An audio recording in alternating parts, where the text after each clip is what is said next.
So, forgive my background, I'm a massive Trekkie.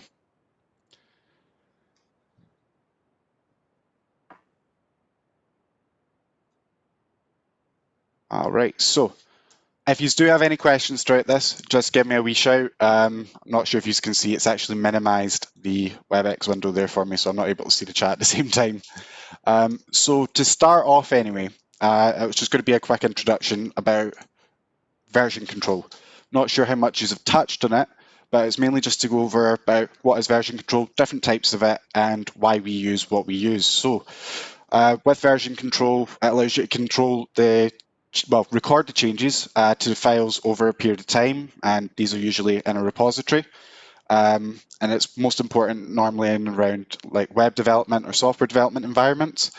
And especially for myself, I know small changes can cause what's called an MPI in the sky, a major production incident, which being able to have version control and roll back your code to an earlier version to get everything back up and running again is extremely important and extremely helpful. With version control, each release that you do as you push your most up-to-date code into your repository can be named or labeled, so it makes it easier for you to revert your changes or to at least see what previous versions looked like and what was done in previous updates.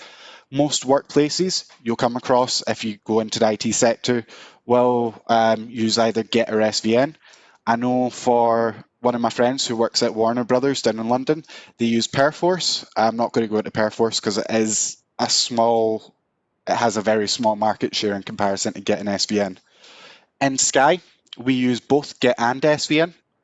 The main difference between them, Git is what's known as a distributed version control system, and SVN is a centralized version control system. Git allows you to work offline, so you have a local repository. So you have all your files that are on the centralized repository online downloaded to your local machine, which means you're able to work and then just upload the files that you have changed, which makes it easier to see what individual people have done in each of the releases. It's quicker for you to work on. You don't need to have a constant connection. And when I say constant connection nowadays, I mean more of a VPN style thing. I know a lot of workplaces aren't as lucky as Sky and we're able to implement full VPNs for all their employees, so they've got like shared time on it. So it is definitely quite a handy thing there. We use both Git and SVN.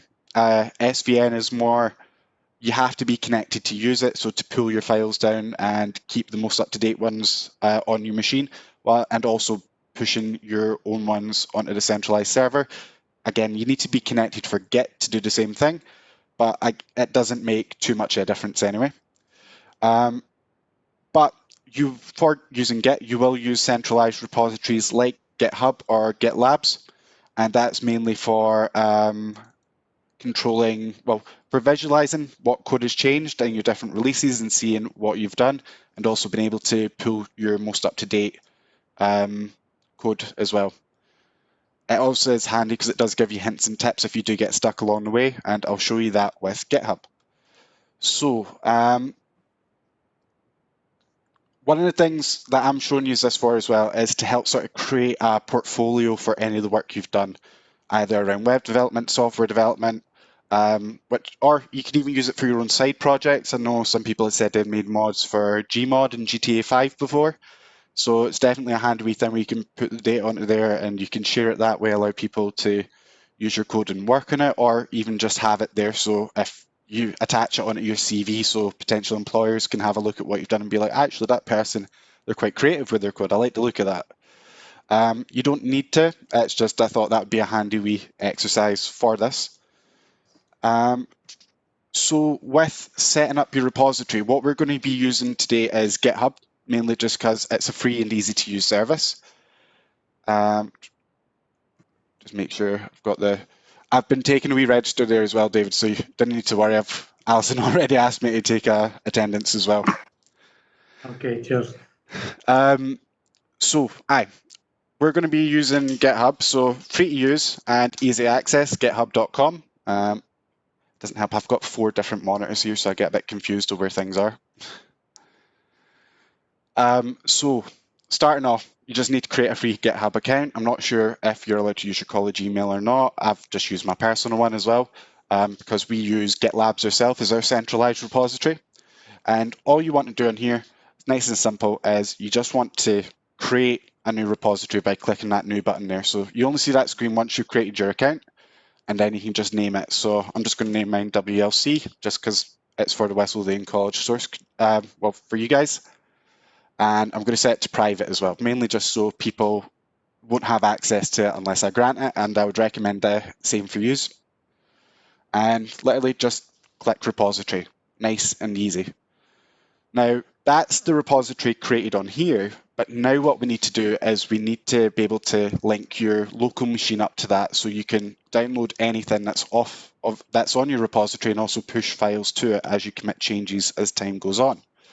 So to do that, you're going to need to download something called Git. Now, Git is pretty straightforward. It's the link will be provided in PowerPoint, but it's this service here, and Git gives you a program called Git Bash. Very handy. That's how you're going to interface with it. It's just a command line that you use, and pretty straightforward. I will attach a cheat sheet as well of the different commands, just because I found that helpful for me, and it will teach you a few things that I might not be able to teach you today. First thing, once you've got Git installed, so I'll launch Git Bash here, is you're going to want to create an SSH key. Now, you can't connect your local machine to your GitHub without an SSH key set up. Now, a lot of devices have this already. Well, like Windows, for example, the SSH key generation is already built into Windows. It'll also be built into Git Bash as well if you want to run it from there instead of running it from command prompt. So first thing you're going to want to do is there's all these commands that I'm about to go through are going to be included in the PowerPoint as well, so you don't need to worry about writing these down or remembering them. But you'll put in this command into Git Bash first of all. So that is the type of key it is, the ED25519. I'm pretty sure that's to do with the encryption behind it, but don't quote me on that. The exact details of it are on the GitHub page. When you go into settings and generate an SSH key, it'll tell you a bit more about that and go into more depth. Definitely handy for if you are doing any of the security units in your apprenticeships. But when you're in here, you're wanting to put in an email address. I'm just leaving it as example email because it's not 100% important right now. I've already got an SSH key set up. But in this part here, you'll just put in your own current email address and hit enter. It'll ask you where you want to save that. It'll normally stick it in the default folder, which is just your C drive, .ssh. You just want to allow that, and I'm not going to allow it to override this one this time. But what it will do is it will come up asking for a passphrase. Now, when it comes up with a passphrase, best practice, create a passphrase. It keeps your SSH key secure. But in this scenario, I've not done that just for speed. And once you've generated your SSH key, it will give you the fingerprint of it. But you'll need to copy that into GitHub. So again, I've included another command in the PowerPoint, which will allow you to copy your SSH key to your clipboard, nice and easy. Just run that command there. And then you're just going to go into your GitHub, so into settings, SSH and GPG keys, and then add new SSH key. So all you do once you've done that, just create a random title, pop in your SSH key in there, and then just click add SSH key, and that's it done, nice and easy. Then once you've done that, you'll just want to go back to your repository again, so you can view everything. And this time you'll click on your repository that you're wanting to use. So, got this one here, just nice and straightforward, and you'll have your Git SSH address there. Now, this is what you use for actually getting your repository on your local machine and for pushing to it as well. So, with that, I have already created a local folder in my C drive. It's always good to do sort of similar thing just because your C drive is your easiest to navigate to. So inside my one, I've just created a WLC folder in there, nice and easy. And all you're going to want to do is in your git bash is change your directory to that location. Oh, no, that never worked. Second.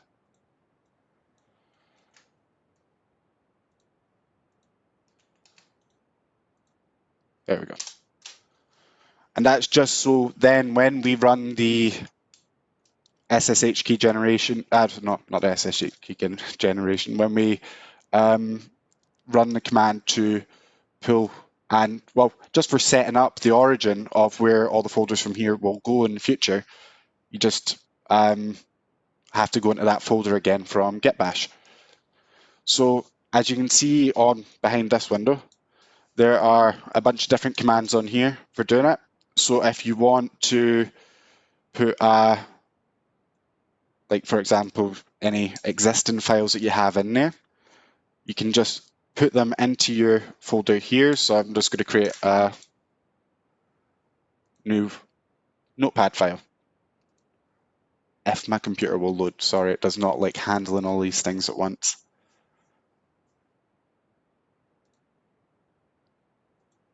Wrong one.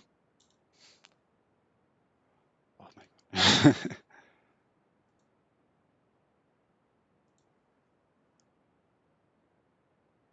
You can see as well, I've got Tortoise Git and Tortoise SVN. They're two other tools that we use for helping to manage our repositories for both our SVN ones and our Git ones as well. So from here, I'm just going to create a, again, it's just going to be a Notepad++ document. And I'm just going to name it tests, nice and easy.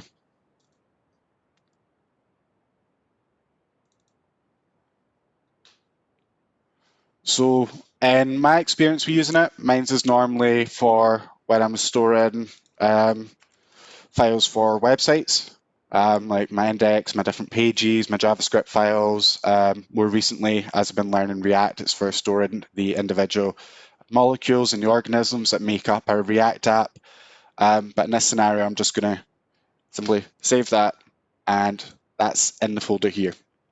Now, back in the Git here, I've already created the location that I want this in. So this is basically the home folder location. So by using this command here that it's given me, the get remote add origin, it's already put in the address in for me, but you can find that address up here. And I'm just going to run that one once I copy it.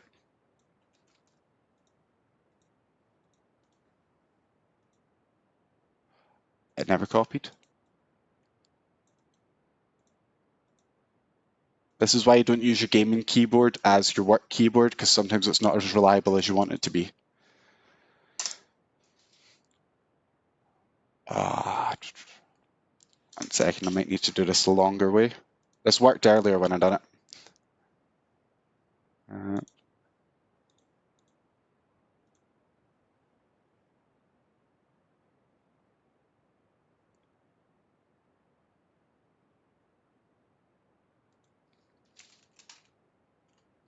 Getting that. There we go. That was a mistake. I never initialized the Git repository in that location. See, even if you're a professional, you still forget. It's funny, it's the first time I've ever called myself a professional. So, we've initialized the Git repository, the local one now. So now we can add the origin for it.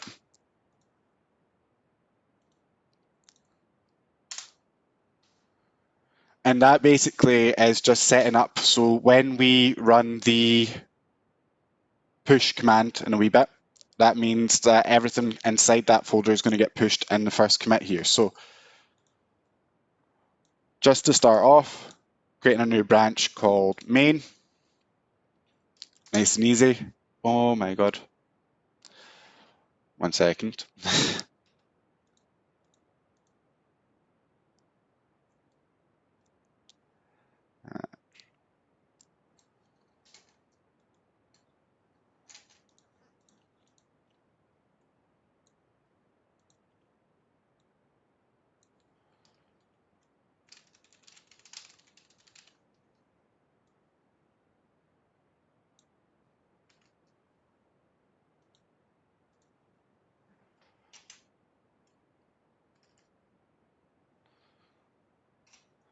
So I did a double command there. I've got a lot of these commands just saved so I can copy and paste them. It makes life so much easier when I do it that way. It is best to try and learn a lot of these commands, and I've got a feeling this might not work properly. If it doesn't, I've got another list of commands we can go through there. But while I'm waiting for this to try and run the commit, has anyone got any questions so far?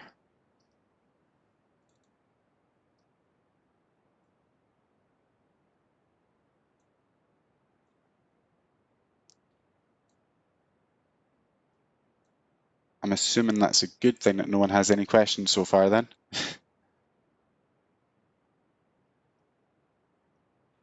I think I've been following it well enough. Perfect. Like I said, I'm going to give you all the instructions anyway for doing this. This is just a quick wee run through so you can see. You don't have to follow everything exactly as I have. If you make some errors along the way, don't worry. I can try and help you in any way that I can, and I'll send you all the information over anyway. Okay, no, this has crashed on me now.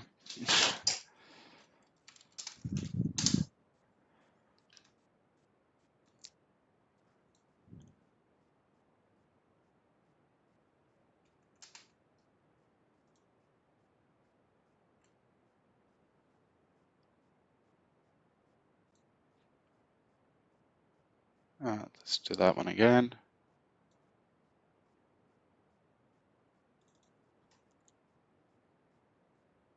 C drive, WLC.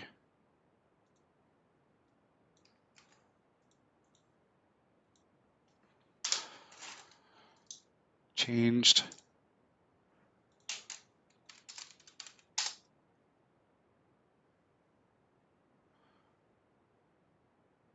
Should already have the origin on there.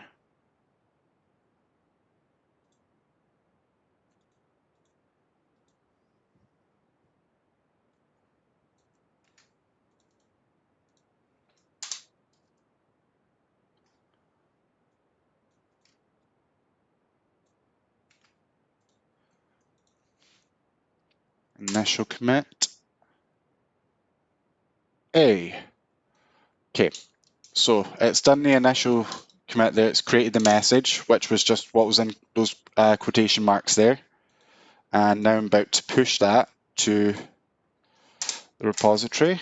Fingers crossed it works this time. Again, all of these commands I'll include in there for you. Branch master setup, branch master from origin. Perfect. So now, if I refresh my repository here, there we go. So it's now pushed the contents of my file there, well, of my folder, onto the repository on GitHub. So now I can see on there who's done what was the message for it, so initial commit, when it was done, and you can actually even access the folder as well, the file, that way. So you can do that for, mainly when this is done, it's done for sharing code. You can use it to share binary files as well. There's a few extra steps, but that's the gist of setting up your repository. And that's all I want you to do. And if you have any luck with that, brilliant, let me know. If you have any issues again, let me know. And I'll try and help in any way that I can. And next week we're going to go a bit more into depth about changing files that are in there, pushing new files onto it after you've done your initial commit. But yeah, that is everything so far. And like I said previous time, if you have any feedback on the way that I'm going, if you think I'm going too fast, if you think I'm not covering in enough detail, just let me know. You can email me, you can email David and he can forward it on to me, or email Alison and she can forward it on to me. And if you let me know how you get on, and I'll put a wee bit of feedback down for you as well, so you can use that in your personal effective units.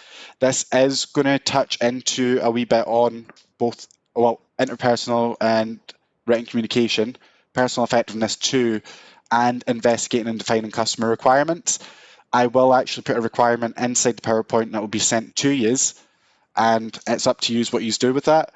But depending on what you're doing, where you are with your units, this could be further evidence for you to help get more stuff marked off as well. I know, because like I said last week, I've done all the exact units you have done, but I just done them last year. So again, if there's anything I could do to help, just give me a shout. Okay, guys?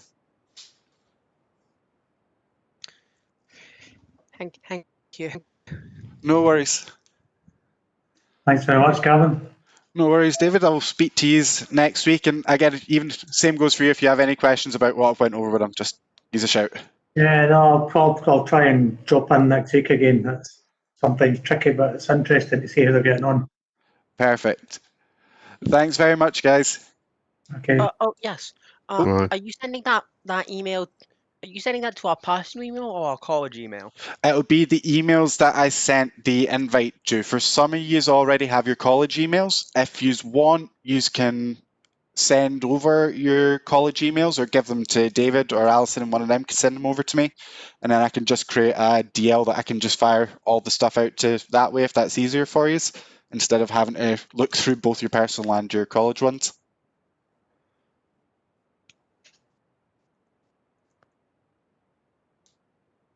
Anyone have any other questions? Yeah. See last week I got the email for Yeah. the meeting, but this week I didn't get. I had to get someone else to send it. Oh, did it not come through? No. Oh, sorry for that. I'll make sure, Fraser, I'll make sure I get the best email for you off David or Alison then, and I'll update the list, because I had a few that I had people's parents' emails instead of their own ones, and it was going out to their parents as well. So Alright. if you can make sure that David or Alison has the email that's easiest for me to get in touch with you on, I'll make sure Okay. that the invite goes out to that one for next week's session as well. Okay? Alright. I put my college email in the chat if you want to refer to that and update it. Perfect. I'll pull that out of the chat and now they're done. Thank you. There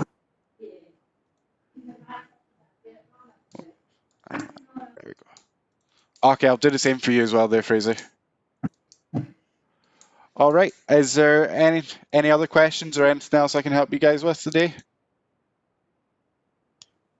Nothing I've got. Also, that blur effect was breaking for a few moments. Oh, don't worry. I only have it on because my dad likes to wander about in the kitchen behind me, and half the time he ends up waving at all the people I'm having meetings with, which is annoying when you've got the director of your department like on a call with you, and your dad's just standing in the background waving like a loon. But aye, like I said, if you have any questions, fire them through to me, or if you can't think of any and you just think of it during the call next week, just let me know. All right? Okay. Here's Gavin. Thanks for that. No worries. Enjoy the rest of your days. Okay, cheers. Bye. You as well.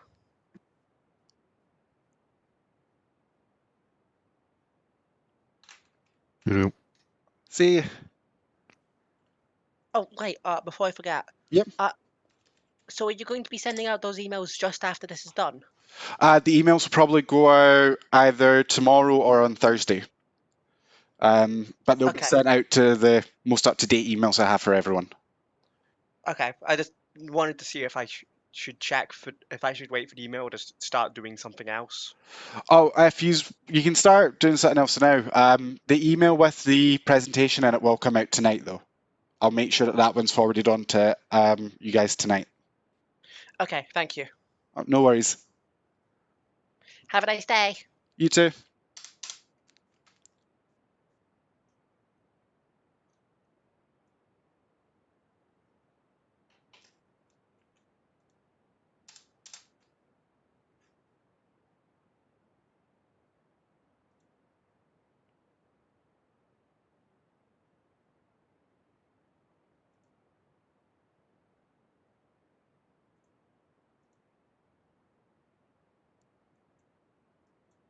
Gavin.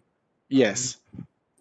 I I spent like most of the time like trying to set up an actual GitHub and getting Git Bash and trying to follow along, but you're going so fast I didn't manage to No, it's no worries. get any of it. I've recorded the entire thing anyway.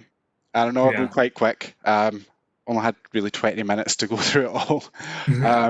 I've got a presentation that goes through it step by step, what commands I've used, how I've done it. There's screenshots in there as well for you guys to go through. Okay.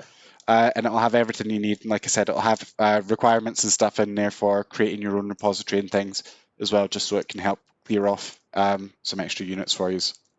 So Yeah, okay. don't worry. I'll go through things at the speed of light, but I'm very good at noting it all down as I do it. Yeah. All right. Thanks for that. No worries. All right. I'll see you later. See you later.